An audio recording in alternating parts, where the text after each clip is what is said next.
Hello, I'm Owen Bardini, he/they, the Computer Games Promotion and Marketing Assistant at Manchester Met University. So, would you like to introduce yourself with your name and what course you're currently studying? Hello, I'm James Gouveia de Silva. I'm currently doing the Masters Game Development course, and we've been working on our game called BoomBall Extreme within the course and within the uni. So, for that first question, it is can you tell us about the game you're developing? Any concepts, inspirations, or the story behind the project? So the project started in one of our fantastic modules, the game studio, where we got to everyone got to pitch game ideas, and then the ones that the professors liked, they said you're going to build that, and then they'll give you a team of other students, and then you spent the next 5 months just working on it. Whoever pitched the game was the team leader, and I pitched the game there and got it, and I got a fantastic team and led it through that. The game itself, it's a bit like Rocket League meets Fall Guys. It's a chaotic, goofy football-style game where you have two teams of six that clash to score as many goals as you can as quick as you can. And there's different types of characters with abilities. Some are like little bombs that blow up and fling the ball. Some are like a rocket that will fire across the map and hit the ball. And some are like a big wall that expand and bounce the ball off. And you can control any ones you want, and the ones you don't control are AIs. And it's just this chaotic, fast, split-screen game we've been playing, or we've been making. And we've got like a good playable build with it. And we've even with the advice of the lecturers, we've even taken it to transfer user now, so we've got to work on it after the module with the same team, and we've got to showcase it around the UK at places like the Game Republic Showcase and the Dundee Proto Play, and hopefully in October we'll be at EGX with 100,000 people there showcasing this game that we have built within Manchester Metropolitan. How many people are on your team, and what does your role entail? So the team right now, we have a 5-man team.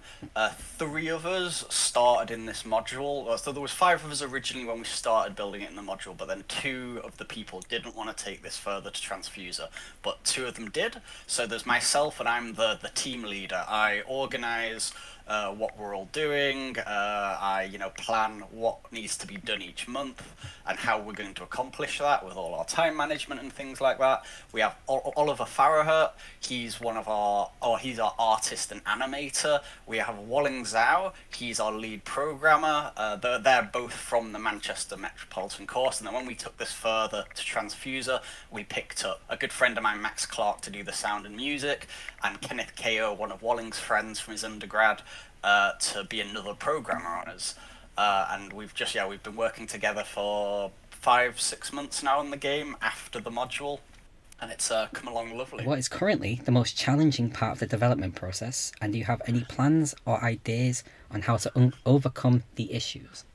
So with the development, obviously, because this started in uni and we've been working on it for a while, a lot of the stuff we're doing is very new to all of us. So we look at something we want to put in the game or something we need to create, and a lot of it is we've never really done this before, or not to the extent that we'll put it in. So then it's all about us putting our heads together and figuring out how are we going to do this, and that's one of the challenging bits. But having the 2 programmers and myself who also does the programming with them, whenever we do get stuck on something, we just all get in like a group call and let's heads together. How do we do this? And we kind of pitch ideas off each other, and it works wonderful. I feel like with BoomBall as well, because there's so many little bits here and there that come together in it, we've found there's been a lot of bugs during development. So it was never as easy as, oh, just make this, we'll put it in.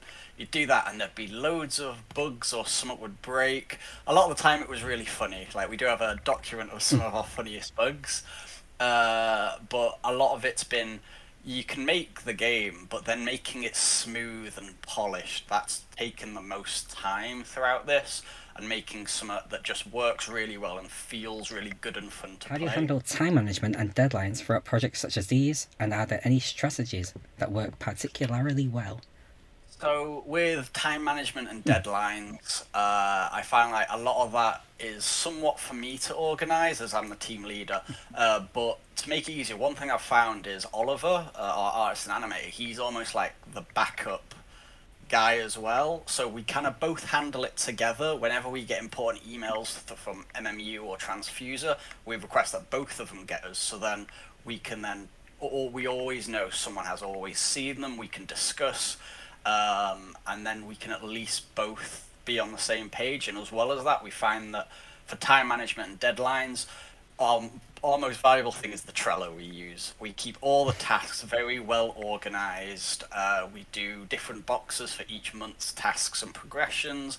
And then we also find that minimum, like 2 meetings a week at minimum. We try and do them even more often, just so we can all, even if it's a quick one, just so we can all jump in. How is everyone doing? What have we been up to? Is anyone stuck on anything? Because I feel the communication between the team is one of the most important bits. Especially if someone's stuck on something, they could sit there being stuck in it for a while. But we found that if you're stuck on something, you go into a call and it's like, I'm stuck on this. There's a good chance someone's there like, I can help you with that. And then it's just saves so much time. It helps the ball get the ball moving. And we also like, we pretty much just motivate each other to keep going. So that's, I think, how we handle a lot of that. So are there new skills that you hope to gain from working on this project? So we are coming to the end of Transfuser now, but we're hoping in the future to hopefully find a publisher for this game, because we all do want to keep working on it and see how far it can go. So a lot of the skills we've seen develop throughout the Cheddar Cat module in MMU and also throughout Transfuser, and it's been, even just with my team alone, the progress that they've made from what we were doing at the very beginning of the module and what we're doing now. And even though it's only been like a month, like 6 to 8 months or something, it's been incredible. It has been absolutely incredible to see everyone's personal progression through the passion of what they're doing. And also, for me, it was, I've led like smallish teams in other little modules, but never anything like this. And the skills developed to be able to organize a team and keep us moving and keep us working, and just to keep everyone motivated and happy, that is something that I'm very happy that's developed a lot throughout of this. Oh, so what are you most proud of in your game currently, and why? So for me, and it is the biggest joy, I can't describe how much I love it. So we've showcased the game a few times before. We've done Games Republic showcase. We've also had a load of play parties where we'll get loads of people together and we'll just all play BoomBall together, because it's split screen as well. So we've done tournaments and stuff like that. But personally for me, the fact that we've made this game and then people play it and the amount of fun they have on it, there's just laughter and there's competitiveness, and even when only 2 people playing, you have like a crowd around them watching them, and if someone scores an amazing goal, people are cheering.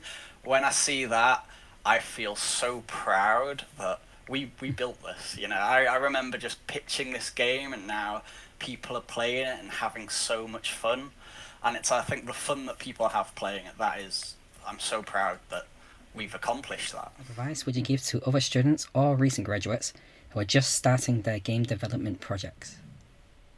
One thing I would say is, if you're starting a game development project, plan in advance. It can be easy to just jump into something as, I'm going to start building this, I'm going to start building that. But then the bigger it gets, the more complex it gets very quickly. And a lot of the time it's like, right, we might have to rebuild this. It's become spaghetti, spaghetti code. So before you do start jumping into stuff, plan it, see how this could be made bigger, if it needed to be, how it can incorporate, and have a good plan of everything. And I think also just mainly enjoy yourself. If a game with passion behind it and a game you really want to make and you're enjoying making will come out amazingly.